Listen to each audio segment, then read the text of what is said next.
गुरु ब्रह्मा गुरु विष्णु गुरुदेव महेश्वरम गुरुदेव परम ब्रह्म तस्मै श्री गुरुवे नमः। नमस्कार, आध्यात्मिक ज्योतिष विज्ञान अनुष्ठाने प्रत्येकকে স্বাগত জানাই। মার্চ মাসের রাশিফল কেমন আসছে, আপনাদের এই মাস কেমন যাবে সেই নিয়ে আজকের এই অনুষ্ঠান। প্রথমেই আমি গোচর নিয়ে কথা বলছি, অর্থাৎ ট্রানজিট গ্রহের অবস্থান কেমন থাকছে। দেখুন, মার্চ মাস এই সময় যখন 1 তারিখ থেকে আমরা দেখছি, পুরো মাস জুড়েই কিন্তু মেজর কিছু প্ল্যানেটের পজিশন একই থাকছে, যার মধ্যে বৃহস্পতি সে কিন্তু মেষ রাশির ঘরেই অবস্থান করছে, শনি সে কিন্তু নিজের ঘর অর্থাৎ কুম্ভ রাশির ঘরেই থাকছে, রাহু মীন রাশির ঘরে এবং কেতু তার সপ্তমে অর্থাৎ কন্যা রাশির ঘরেই কিন্তু অবস্থান করছে। চন্দ্র সোয়া 2 দিন অন্তর তার ঘর পরিবর্তন করে। 7ই মার্চ বুধের অবস্থান পরিবর্তন হচ্ছে এবং বুধ কুম্ভের ঘর পরিত্যাগ করে মীন রাশির ঘরে অবস্থান করছে। মঙ্গল উচ্চস্থ হয়ে রাশিচক্রের একদম শনির ঘরে, অর্থাৎ যে ঘরটি মকরের ঘর, সেই ঘরে কিন্তু মঙ্গল অবস্থান করছে এবং মঙ্গলের সঙ্গে আমরা প্রথমেই দেখতে পাচ্ছি শুক্র, সেও কিন্তু গুরু মঙ্গল যোগে সে কিন্তু মকর রাশির ঘর অর্থাৎ জোডিয়াকের দশমের ঘর, পিতৃস্থানের ঘর, সেখানে কিন্তু অবস্থান করছে। 2 মার্চ কুম্ভের ঘরে কিন্তু শুক্র তার ঘর পরিবর্তন করে কুম্ভের ঘরে কিন্তু সে অবস্থান করতে চলেছে। রবি কিন্তু মীন রাশির ঘরে কিন্তু সে চলে আসবে, তার আগে পর্যন্ত 13 তারিখ পর্যন্ত সে কিন্তু কুম্ভের ঘরেই অবস্থান করবে। মঙ্গল কুম্ভের ঘরে চলে আসছে 15 তারিখ। বুধের আবার আরেকবার গ্রহের অবস্থানের পরিবর্তন অর্থাৎ সঞ্চার বা গোচর হচ্ছে, মেষের ঘরে সে কিন্তু প্রবেশ করবে মীন রাশির ঘর পরিত্যাগ করে, সেটা 26শে মার্চ। আর 31শে মার্চ আবার আমরা দেখব শুক্রের তার ঘর পরিবর্তন হবে এবং সে চলে আসছে, শুক্র এন্ট্রি করবে কুম্ভের ঘর পরিত্যাগ করে মীন রাশির ঘরে অবস্থান করবে। এই মাসে বিভিন্ন গ্রহের কোথায় কিভাবে তার সন্নিবেশ হচ্ছে, কি তার প্রভাব পড়ছে আপনার জীবনে, আপনার রাশিচক্রে, আপনার ন্যাটাল চার্টের উপরে।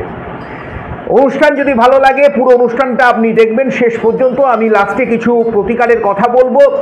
রাশি লগ্ন ভিত্তিক এই অনুষ্ঠান, মনে রাখবেন সবার আগে চন্দ্র রাশির ওপরে ভিত্তি করে এই অনুষ্ঠান হচ্ছে, তাই ফার্স্ট প্রেফারেন্স কিন্তু রাশির ওপরেই যাবে, সেকেন্ড প্রেফারেন্স কিন্তু লগ্নের ওপরে থাকবে। যাদের মিথুন রাশি বা মিথুন লগ্ন তাদের মার্চ মাস কেমন যাবে, প্রথমে আমি আপনাদের স্বাস্থ্যের কথা যদি বলি তাহলে এই মাস অনেকটাই ভালো যাবে। বিভিন্ন ক্রনিক ডিজিজ, শারীরিক প্রবলেমগুলো যেগুলো চলছিল সেগুলো থেকে বেরিয়ে আসার রাস্তা আপনি দেখতে পাবেন। পরিবার পরিজনের স্বাস্থ্য নিয়ে দুশ্চিন্তা আপনার অনেকটাই কমবে। শিক্ষার্থী বা বিদ্যার্থীদের জন্য সময়টা খুবই ভালো, শিক্ষার মান অনেকটাই বাড়বে। আগামী দিনে যারা বিভিন্ন ধরনের একাডেমিক কেরিয়ারকে ভালো রাখার জন্য আরেকটু পরিশ্রম করছেন, তাদের জন্য সুসংবাদ আপনারা আশা করতেই পারেন। আপনার ন্যাটাল চার্টে যদি গ্রহের অবস্থান দশা ভালো থাকে তাহলে এই গোচর মিথুন রাশির মানুষদের জন্য বা মিথুন লগ্নের মানুষদের জন্য কিন্তু খুবই একটা ভালো সংবাদ নিয়ে আসতে চলেছে, তাই আপনারা অবশ্যই লেগে থাকুন। যারা অস্থায়ী কাজে আছেন তাদের জন্য একটা ভালো সংবাদ, কোনো না কোনোভাবে আপনাদের কাজের সুনাম বৃদ্ধি, পদোন্নতি বা কোনো কর্মের নতুন দায়িত্বভার আপনারা দেখতে পাবেন। এবার যারা ব্যবসা বাণিজ্যের সঙ্গে যুক্ত আছেন তাদের কেরিয়ারের জন্য সময়টা ভালো। কোনো না কোনোভাবে ব্যয় বাড়ছিল, এবার কিছুটা হলেও ব্যয়ের রাস্তাটা আপনার কমবে, সঞ্চয় অনেকটাই বাড়বে। তবে একটু বুঝে শুনে খরচা করবেন, কারণ মধ্যভাগে অর্থাৎ মার্চ মাসের 22 তারিখের পর থেকে একটু আপনার ব্যয় বাড়বে, সেখানে একটু আপনাকে বুঝে চলতে হবে।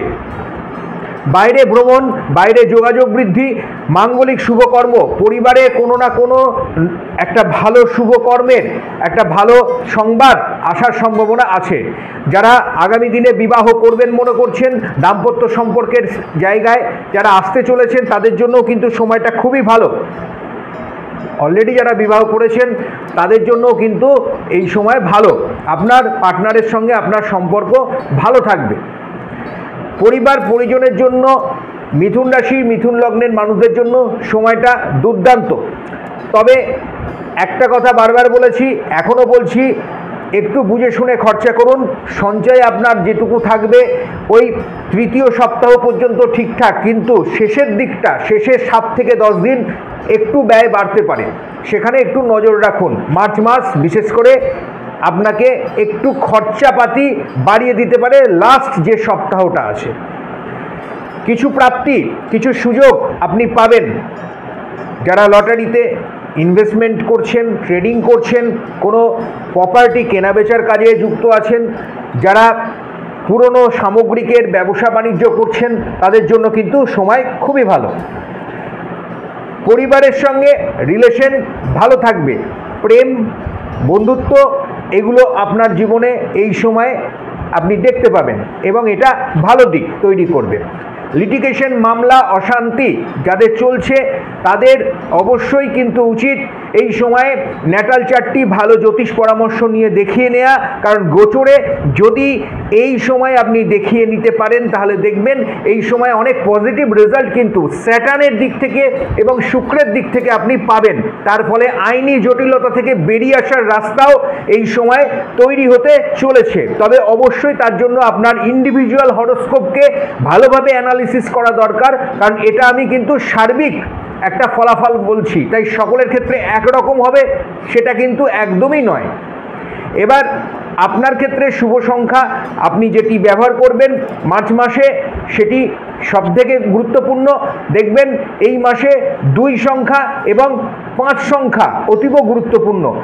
শুভ রং আপনি হালকা কচি কলাপাতা রং এবং সাদা অফ হোয়াইট রং, একটু মিল্কি কালার আপনি ইউজ করুন। আপনার ক্ষেত্রে পূর্ব দিক অতীব শুভ। আপনি বাড়ি থেকে বেরাবেন, সবসময় আমি বারবার বলছি আপনি হনুমান চালিসাটি পাঠ করতে পারবেন। নবগ্রহ স্তোত্রটিও সঙ্গে পাঠ করতে ভুলবেন না, নিচে ডেসক্রিপশানে আপনি দেখুন দেয়া আছে। আর একটু চন্দন স্পর্শ করবেন। আপনার ক্ষেত্রে এই সময়ে অনেক শুভত্ব আপনি লাভ করতে পারবেন। ভালো থাকবেন, সুস্থ থাকবেন, প্রত্যেককে ভালো রাখার চেষ্টা করবেন। নমস্কার।